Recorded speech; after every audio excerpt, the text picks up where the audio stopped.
They have to be able to plan and strategically plan. That's why every time you should be thinking about your district, it doesn't matter if you're not going to be there in 5 years or 10 years, you need to do a strategic plan and say, this is what the district is going to look like in 1 year, 5 years, or 10 years. So try to come up with a strategy to make the position as impactful as you possibly can. So what else are we going to go over in this class? We're going to look at, different types of concepts for administrative teams. We're going to look at site-based management, but site-based management, every single textbook and every educational system, any part of any doctoral program or master program will tell you that the United States needs to go to site-based management. That is easier said than done. Imagine some of the districts you work at that have 20 and 30 buildings.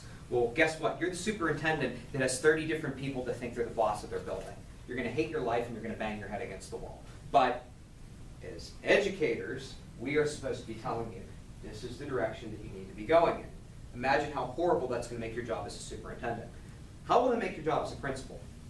Great. Much, much, much easier. Much easier. Just give me the money. Yes, exactly. But the challenge is then the superintendent, it makes the job for the superintendent much harder.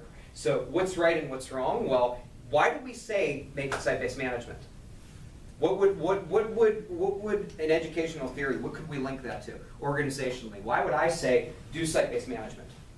To allocate your resources where they're needed most. And who knows those resources better than anybody?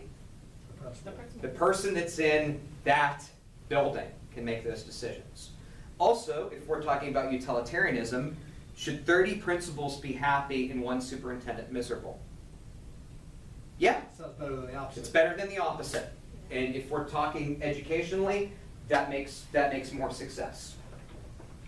So the business decisions should be recognized by the people at the site. They're the ones who it directly affects. So they're the ones that have to see what it looks like.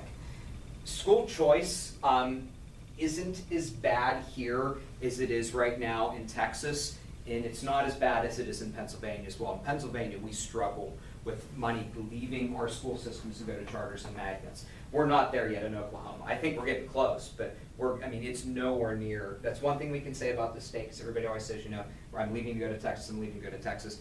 The issues that they're dealing with school finance with charters and magnets aren't anywhere near as bad in Oklahoma as they are in Texas. In Texas, it's horrible right now. So it's something that we can at least be happy about. So once again, business managers should be in charge of everything, and they should make the decisions that impact everything. So the alternative structures for education planning, and this is something that I kind of took more from the textbook. You need to make sure that the planning role is separated from the operational role. The person that does the planning needs to be different than the operational. This is why you want to believe that the superintendent should plan and the business manager or the CFO should be the operational role.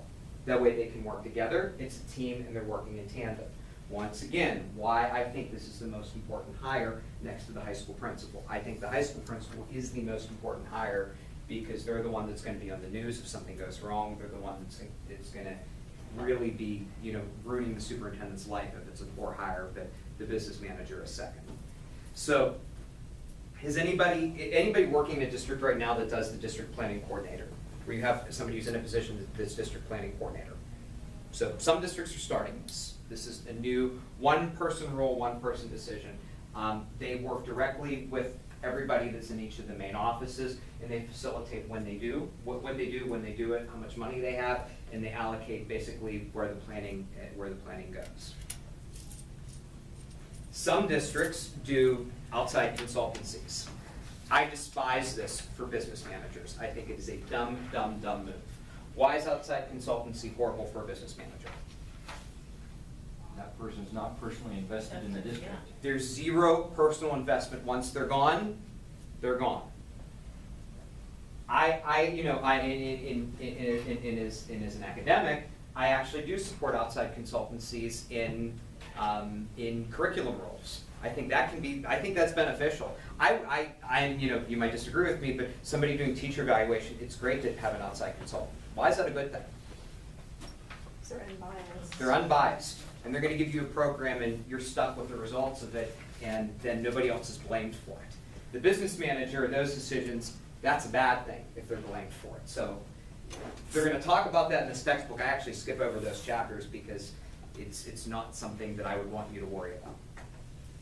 So then we have this notion that I think is an Oklahoma thing, and we're going to see this more and more, and it's this idea of interdistrict cooperation, meaning that there are shared facilities, shared roles, and from what I heard, northwestern Oklahoma is supposedly very big on this around Enid and Ponca City, where there's a transportation manager for 5 small districts that works together. And obviously, where we're at here, it's not the case. But when I'm doing this class in Oklahoma City, I've been told that these responsibilities are shared between districts much more than they are in the Tulsa area. So for those of you that are looking at this as a state function, that's something that you have to consider. There's much more interdistrict cooperation in the northwestern region of the state and in the southwestern region as well. So the next stuff that we're going to look for today is the Brimley text. But this is an introduction to the Guthrie text, which, like I said, I'm going to be targeting specific chapters in this as we go.